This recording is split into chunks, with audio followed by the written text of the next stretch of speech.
कल power star Pawan Singh ji का जन्मदिन है और उनको बहुत बड़ा गिफ्ट मिलने वाला है। जी हाँ, बिल्कुल सही सुन रहे हैं, बहुत बड़ा गिफ्ट मिलने वाला है और बहुत ही महंगा गाना भी कल रिलीज होने वाला है। तो वो भी मत देखना भूलिए, जिसमें सनी लियोनी है।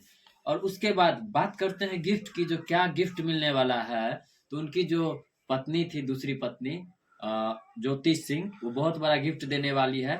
मीडिया के सामने बोली हुई है कि अगर अब हमको ज्यादा सताएंगे तो हम सुसाइड कर लेंगे। सोचिए कितना बड़ा एक गिफ्ट देने वाले हैं, जो सुसाइड कर, कोई ठीक नहीं है, कल भी कर सकते हैं और सुसाइड। इसीलिए उनको कल बहुत बड़ा गिफ्ट मिलने वाला है, क्योंकि वो खुद मीडिया के सामने बोली है। जरा इस वीडियो को देखिए। मैं कर सकती हूँ सुसाइड, क्योंकि मेरे लिए अब सुसाइड करना बहुत बड़ी बात नहीं है।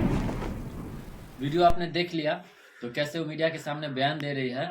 तो आप जरा कमेंट करके जरूर बताइए कि पावर स्टार पवन सिंह को अपने बीवी को अपनाना चाहिए कि नहीं अपनाना चाहिए। कमेंट करके जरूर बताइएगा।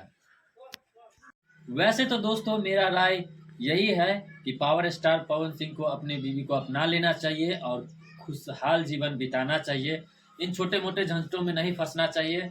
उनसे बोलते हैं ना, पावर स्टार का थोड़ा पावर भी कम होता है और लोगों के सामने वैल्यू सम्मान ये सब भी कम होता है, जैसा कि आप लोग को भी पता है।